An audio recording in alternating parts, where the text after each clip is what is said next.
What makes a person extraordinary? Everyone wants to be normal, but no one wants to be ordinary. Is it normal to be extraordinary? Well, in as much as being extraordinary can bring about love, it can also bring about pain.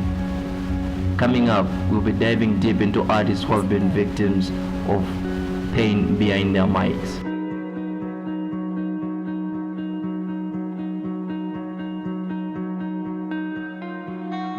William Sonda, a Zambian artist popularly known as Slap D, was born on the 27th of April. Slap D started his music journey at a young age. He first got in the game during his high school days, battling schoolmates to rap battles, which made him win recognition. Before he could realize it, his remarkable rapping skills and talents gave him the courage to make hip-hop a viable career. His career commenced in 2006 after working on a song called Asembe Isebenza, which means I wish it works. After a while, the song got identified by a promoter sync and got the needed buzz for a rising star. Later on, he released a debut album, Asembe Isebenza, which gained him a decent radio hype and generated a big fan base in the Zambian hip-hop underground. Following the music studio album came Soche, which means just like that. It captured the young Slap D's remarkable talents to a national stardom. Other hits came through, which made him an outstanding artist. Inspires me. Alright. What inspires me is what I've been through. My life, my previous lifestyle, what I've seen and done is what makes me. Before he was recognized by the Zambian music industries, he faced a lot of challenges.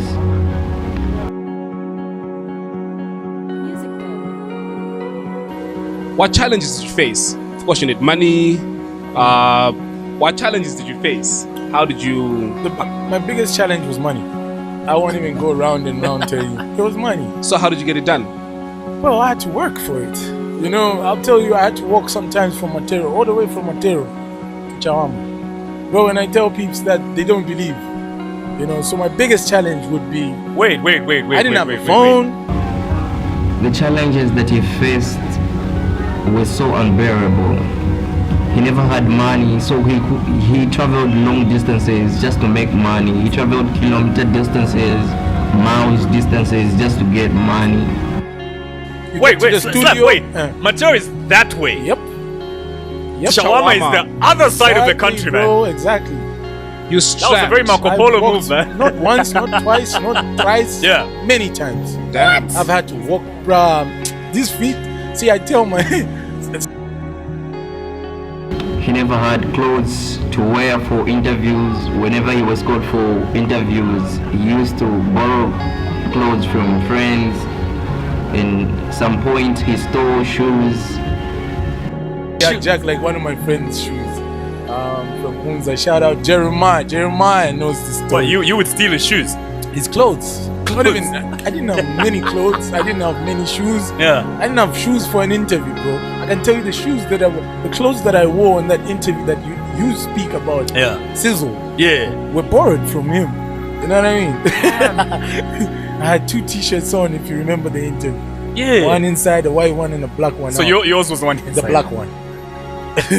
Everything down there was He his. shares a story where he was in a worse scenario where he slept in the street for days, and he almost gave up, and how he overcome his dream and what made him realize that it's not only he was not only doing it for the money, for the fame or anything else. I know you've walked before from Matero to Chawama, but I'd like to, you know, every person has that one time that things were really, really bad. Do you remember like one incident when things were quite bad? Like, you know, this is extreme poverty, I can't take this anymore. So one of the times I said, hey, I'm done with this hip hop thing, soul music thing, was when I walked all the way from Matero to Chawama.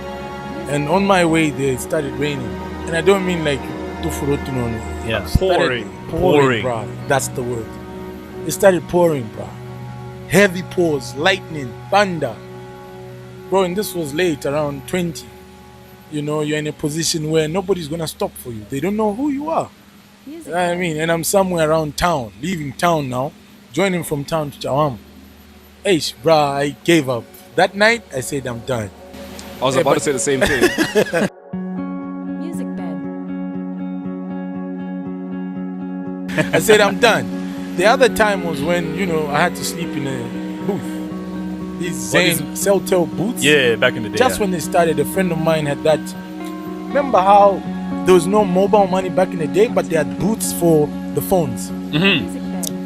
Because not many people had phones. Yeah, you had to go to a booth to make a call. You had to go to a booth.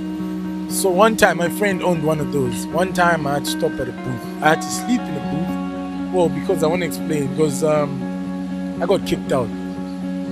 I won't say where. But yeah, I got kicked out. And I sleep there 2 nights in a row, bro. 2 nights, one mosquito chat. Mad mosquitoes, bro. I woke up, I'd wake up at 5 this morning. The second night, in the morning, the second morning, the lady that used to sweep around saw me. And she knew who I was because I used to spend a lot of time with her. Yeah. So apparently, bad sundira cover guys. So it just smelled like piss. Yeah. A whole lot, yeah. So bad like, who's usually peeing from here? And when she saw me, she didn't tell it to me, but she came and told everyone in that row. Hey, bro, if you wait up my number, where China, don't do that. So it was, I've never felt like giving up that much. Until that point. That point, I was like, damn. If you're doing it for any other reason except passion, you easily give up. Because passion will carry you through all that bullshit, right? Exactly. So if you're doing it for fame, if you're doing it for money, the time that you got rained on, you're like, F this. Yeah. I don't know. Having gone through a lot of challenges and struggles, Slap D's music career became successful. And in the late 2007, he established his own record label, XYZ Studios, which signed a great number of talented artists. XYZ became one of the best record labels in Zambia, which brought even much bitter pain to him when he started losing members of the label. Some of the members died unbelievably, but most of them left the record label for unknown reason. Though some of the members that left said some things that made them leave. Do you feel people were upset that you left? They were very mad because they liked the bond, but they didn't know that the engine was suffering there. Yeah. So they liked the body. You see what I mean? But the engine was whack. Serious talk, I love Muila, but it was whack. You know what I mean? Like, right. Yeah, man. Like, it's my brother. Me, I didn't even want us. Like, the second year, we've already started signing artists. I didn't want that because I wanted us first to build the brand. Then now, Musicbed. Media, you could someone a snitch. On Slap D. Yes. Jamaican and Ghana after the number that stop snitching.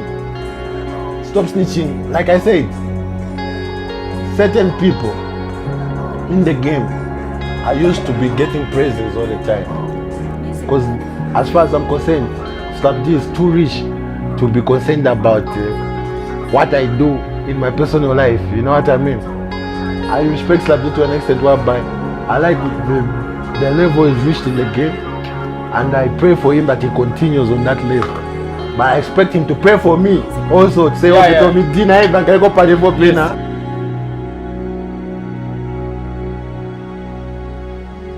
How do you feel about an artist signed to your label?